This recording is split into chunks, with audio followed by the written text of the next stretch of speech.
Hey everyone, welcome back to Engelbart Gaming. Today I've got another episode of utterly pointless comparisons for you. I'll be taking a look at the arcade and PC Engine / Turbografx16 versions of Irem's kinda sorta cult classic Ninja Spirit. As usual, here's a look at the specs of both hardware platforms while I tell you a little bit about the game itself. Irem released Ninja Spirit into the arcade in 1988.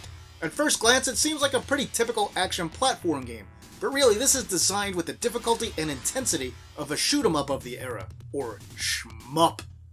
In Ninja Spirit, players assume the role of Tsukikage, who is out to avenge the death of his father, apparently. Tsukikage has access to 4 weapons and he can switch between them on the fly. These include the sword, shuriken, explosives, and a big swinging hook.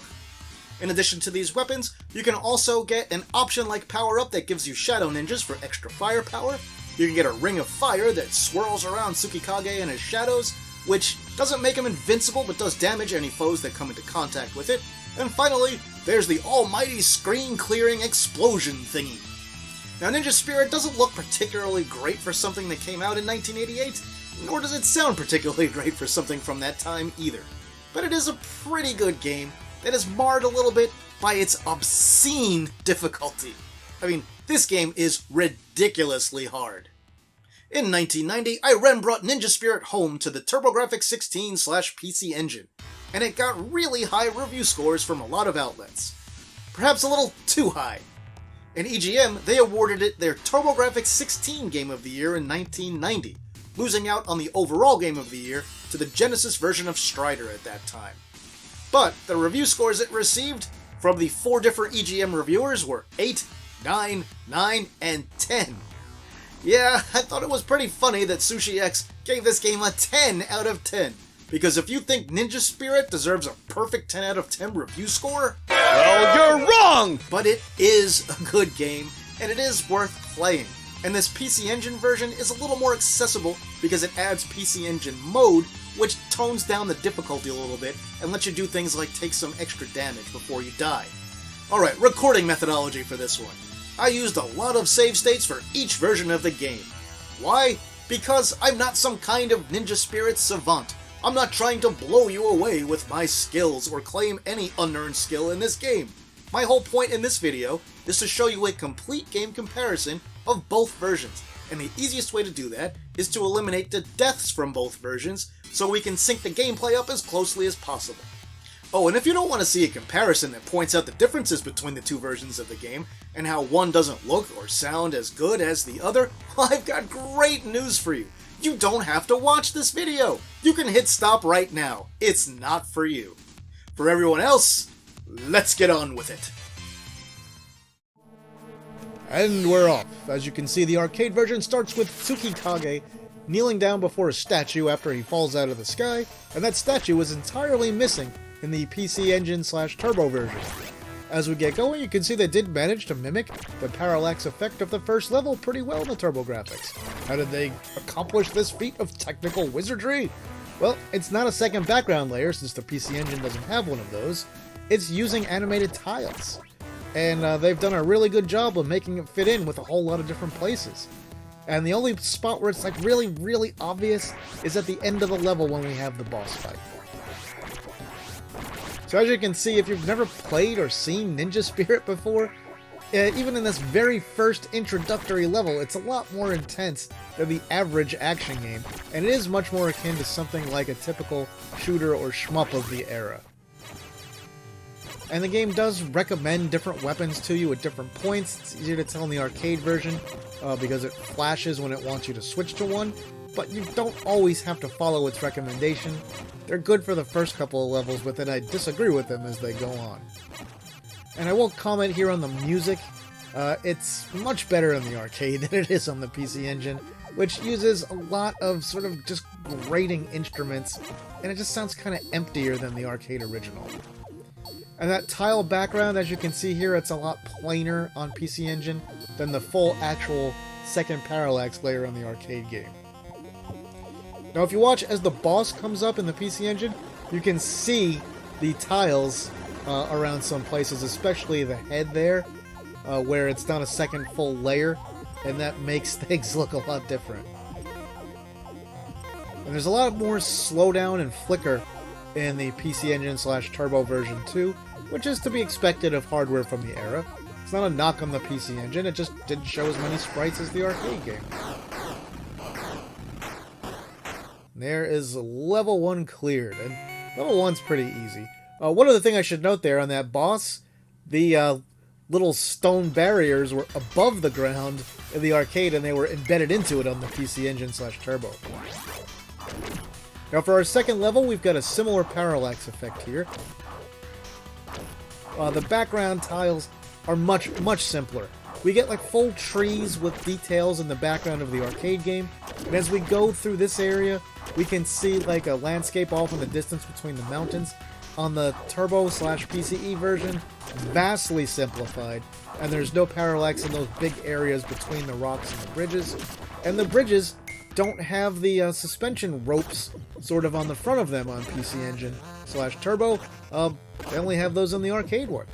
So you can see there's the rope on the bridge in the arcade. It's completely missing on the PCE / Turbo version here. Again, this is another song that I think sounds just much better in the arcade. Just the quality of the instruments in the home version of this one just does not sound good. And I will add that probably the best sounding version of Ninja Spirit is on the Amiga of all computers and devices. They have a much better digital version of it, you know, with sampled instruments and everything. Some of the songs don't come off so great, but the ones that are good are really good. I recommend checking that out when you get a chance. So here we are on our second boss. Again, the game has already started to get a bit harder at this point. Level 2 is definitely a step up in difficulty from level 1. But there you go, you can see we've taken the boss out in both versions. And now we're getting ready to go on to stage 3. And there are some interesting things to point out here. First, in the arcade version, you know, you and your foes are both sort of knee-deep or at least shin-deep in the grass, while on the PC Engine / Turbografx, you're pretty much just ankle-deep.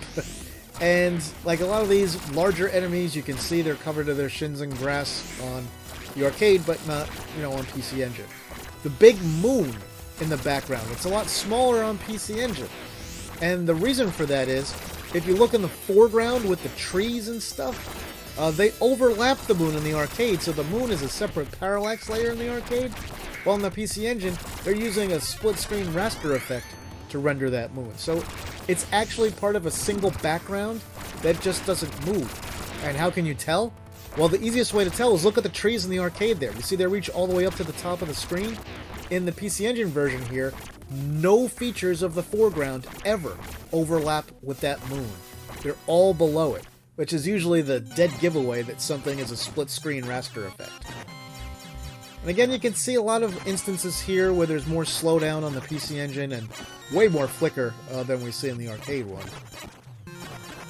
But here, it's primarily the slowdown we're dealing with on this part. We'll see a lot of flicker later on. I do like some of the colors better in the home version here. Not every level, but I think this one looks better darker, and with the colors just being richer and sort of higher contrast. There is a little bit less detail overall on PC Engine than the arcade, but it still looks good. Now the boss here, in the arcade, he materializes in the center of the screen. On the PC Engine version, he materializes way on the right edge, which gives you a lot more time to get a lot more shots in, when the fight starts. But as you can tell, it doesn't really matter. It still finished him quicker in the arcade than the PC Engine one. And there's level 3. On to stage 4. This is where the game starts to get a lot less fun. We've got very annoying enemies here that take multiple hits, even from your powerful explosive weapons. And, the collision detection in the PC Engine version can make some of these levels a lot harder than they should be. Because, man, I thought about doing an outtakes video for this one because I have some deaths where you literally cannot see what killed me. And I had to study frame by frame to look at things to understand what it could have been. But yeah, even in the arcade mode on PC Engine, it's a little bit easier than the arcade game. A lot easier, but a little bit. And some parts like this first area I ran through way faster. Now here, I think this area actually looks better in the PC Engine version. The colors are a little deeper, contrast is a little better.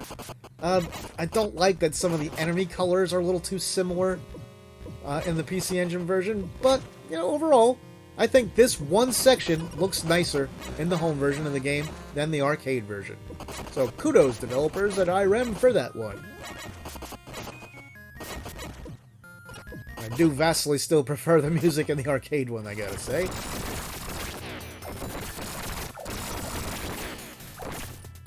And man, it's cool that you can jump on the ceilings and stuff in this level, but I can't tell you how frustrating it is to play this.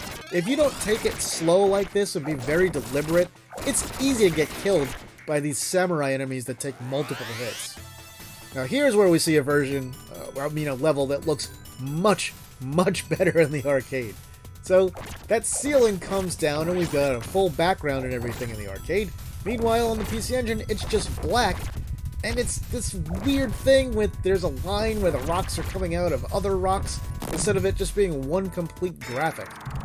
And I guess they did that so during this boss fight they could keep the rocks at the top of the screen, but you know, there are other ways they could have done that. And here, look at the amount of flicker on PC Engine here. It is insane! There's so much of it. This is, you know, an indication of something that really should have been reworked, I feel. There's just way too much. It's really distracting. And there are parts, you know, where you become completely invisible and you can't see yourself on the screen at all. And if that happens, you know, one of these things could come and crush you and kill you. So it does affect the gameplay.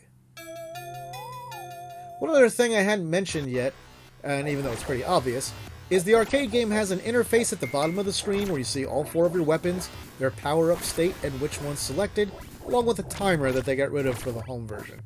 It would have been nice to have had that on screen all the time in the PC Engine version. Instead, we see only one, you know, little square indicating which weapon is selected, and it cycles through as we change them. And also, unfortunately, since that's more sprites on the screen, it adds to the flicker and slowdown problems that we've got. And it also occupies part of the screen that, you know, enemies and projectiles could be coming from. So, just all around, I feel like that wasn't a good decision, even though generally I would prefer fuller screens and less interfaces. Anyway, you can see this level is pretty quick. The level itself is kind of easy. This is the last simple level, but the boss here is really hard and much harder than I'm making it look here. If you use the sword, which is what the arcade game recommends, you know, it does so little damage to this boss that you'll probably run out of time. So you've got to basically knock out as many of the little enemies that are on the kite thing as you can, switch to a strong weapon, like the explosives, and then use that to finish them off and take them out. And again, the music was way better in the arcade than PC Engine there, and the same will be true of this level.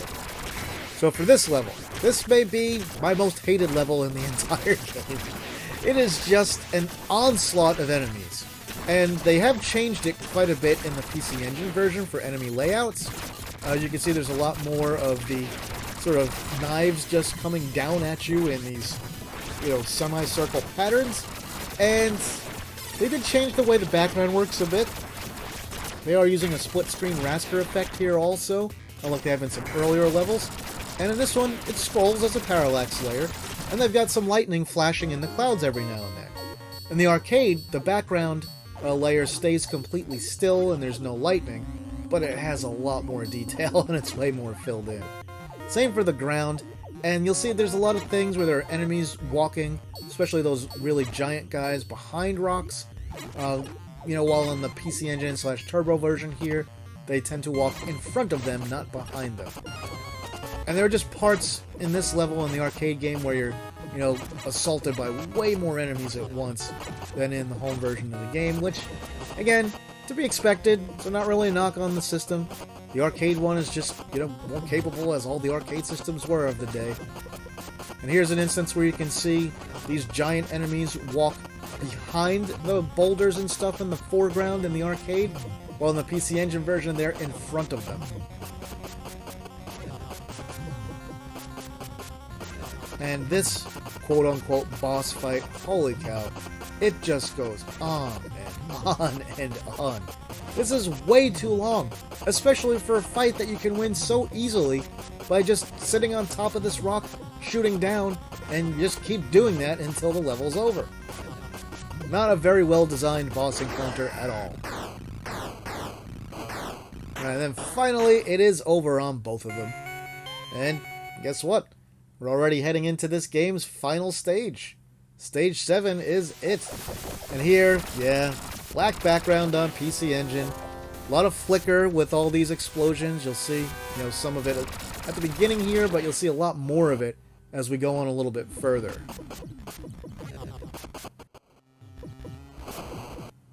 Just having that plain black background really gives the game more of an 8-bit NES style feel than we would have expected, from fancy conversions like this at the time. They could have at least drawn the background in, even if it was a single layer. I don't know why they opted not to do that.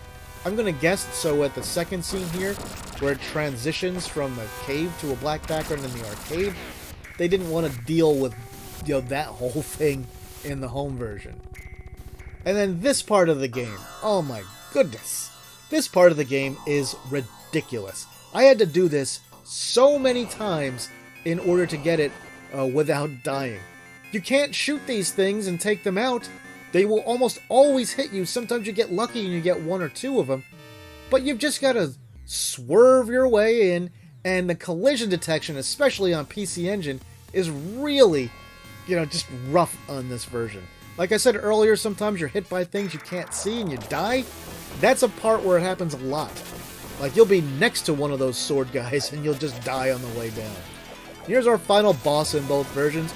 You will notice that I've only got one shadow again in the PC Engine / Turbo version, because I did die and I accidentally save stated during my death. One of the perils of doing this, this way. But anyway, I was still able to recover, get some power-ups, and beat the boss. Didn't take much longer doing it with the one shadow that I picked up and the one power-up right away, than it did with the full complement of power-ups in the arcade game. And with that, Ninja Spirit is now completed. Flashing screen warning. So if that bothers you, hopefully you've turned it off already. Skipped ahead at least to the next part. It's almost done.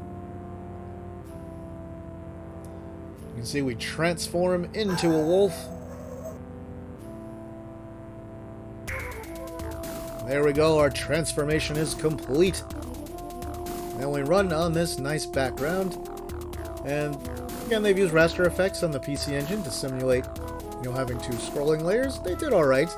Not sure about the colors that they used in this case for the PC Engine one. They're a little intense, for the mountain and the clouds. I feel like it gives it a slightly more cartoony vibe than the arcade version had. And you see all that text in the arcade? Don't worry, you're about to see it on PC Engine. But I hope you're a speed reader, because it's only up on the screen for a few seconds. But it is exactly the same in both versions, I can tell you that.